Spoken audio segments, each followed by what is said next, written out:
અમે ચોટી રાખી, એટલે ચોટી એક બ્રાહ્મણના દીકરાને રાખવું એવું જ નહીં, પણ હરેક હિન્દુના દીકરાને ચોટી હોવી જોઈએ અને કપાળમાં ચાંદલો હોવું જોઈએ.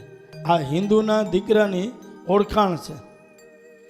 હિન્દુના દીકરાને ચોટી હોવી જોઈએ અને ચાંદલો હોવો જોઈએ.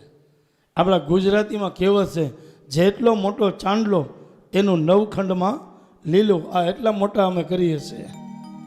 આ ચાંદલો મોટો કરવાનું કારણ અમને ઘણા કહેતા હોય, જો મોટા ચાંદલાવાળા જાય, મોટા ચાંદલાવાળા તો કહેતા હોય, પણ પાછા એમ કહે એ જાય જો ઓલા ચોખા ઘીના લાડવા. બાપ હવે અમે લાડવા ક્યાં ખાઈ છે, પણ તો એ કેવા રાખીએ, જો જાય ઓલા ચોખા ઘીના લાડવા જાય, મોટા ચાંદલાવાળા જાય. ચોટી છે ને એ એન્ટીના છે. આ ચોટી છે એ એન્ટીના છે. બ્રાહ્મણનો દીકરો સૂર્યને અર્ઘ્ય આપે, બ્રાહ્મણનો દીકરો સંધ્યા કરે, બ્રાહ્મણનો દીકરો ત્રિપુંડ કરે, બ્રાહ્મણનો દીકરો ચાંદલો કરે, એટલે ચોટીને ગાંઠ વારે. મારા વેલા, મારા વાલા કૃષ્ણ, સવારથી અમે તારા સંપર્કમાં રહીએ, સૂઈ ત્યાં સુધી અમે તારા સંપર્કમાં રહીએ. બાપ, તારાથી સંપર્ક વિના અમે દૂર ન જઈએ. રાતના ચોટી છોડી નાખીએ.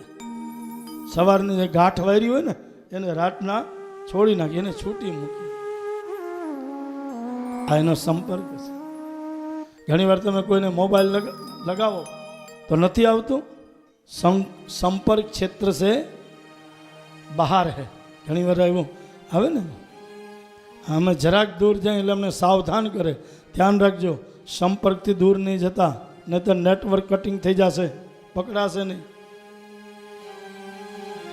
એટલે હરેક હિન્દુના દીકરાના માથા ઉપર ચોટી હોય છે. ચોટી છે ને આપણી મણી છે. જેમ નાગ ઉપર મણી હોય ને એમ આપણા માથા ઉપર ચોટી છે, એ આપણી મણી છે, આપણું તેજ છે. અને ચાંદલો હોવો જોઈએ. ચાંદલો કરવાથી શરમાવું નહીં ક્યારે. અને હવે તો આપણા ગુજરાતીમાં ફેશનો લગભગ ગુજરાતીમાં જ આવી. બોલો, આ ટૂંકા કપડાં પહેરવાની ફેશન ગુજરાતીમાં આવી. આ મોટા મોટા ચાંદલા હતા એમાંથી નાના નાના ઓલી નાની નાની ટીકી એ આપણા ગુજરાતીમાં આવી. વાળ કપાવવાની ફેશન આપણા ગુજરાતીમાં આવી. કોઈ પણ તમે જો પહેલી ફેશન નીકળી હોય તો આ ગુજરાતી. આ બરમોડા પહેરનારા ગુજરાતી અને બરમોડા કાઢનારા ગુજરાતી. પછી તમે જોજો ભાઈઓના કપડા બેનો પહેરવા લાગ્યા. ઓલો પજામો, ઓલો પ્લાઝા. નહીં તો તમે જોજો પેલા આપણે બાપ દાદા લહેંગો પહેરતા, એ બાપ દાદાનો લહેંગો અત્યારે આપણે પજામા કરી નાખ્યો. શું કહેવાય? પ્લાઝો. પ્લાઝો નામ બદલી નાખ્યું. મતલબ પહેલા આપણા બાપ દાદા જોવા એના ફોટા જોજો, હા લહેંગા પહેરતા. અને અત્યારે કન્યા માંડવામાં બેઠે. બાપ, આપણું સૌભાગ્યનું પ્રતીક છે. જેટલો મોટો ચાંદલો અને જેટલો મોટો સેથો એટલું ઊંચું આપણું સૌભાગ્ય છે બાપ. પણ એ સૌભાગ્યને એક દીકરી લગ્નના માંડવામાં બેઠી હોય, એક દીકરી ચોરીના પોતાનું જે મંદિર છે એ ચોરીના મંદિરમાં બેઠી હોય, ત્યાં દીકરી ગોરબાપાને એમ કે ચાંદલો નાનો કરજો, નહીં તો મારો મેકઅપ વિખાઈ જશે. બાપ, તારો મેકઅપ વિખાઈ જાય તો વિખવા દેજે, પણ તારું સૌભાગ્ય ન વિખાય ને એની માટે આ ચાંદલો મોટો કરજે બાપ. તારું સૌભાગ્ય ન વિખાય, ચાંદલો મોટો કરજો બાપ. આજે એ દીકરી ત્યાં માંડવામાં બેઠી હોય ને એમ કે થોડોક ચાંદલો નાનો કરજો, બહુ મોટો નહીં કરતા ગોરબાપા. જેટલો મોટો ચાંદલો હશે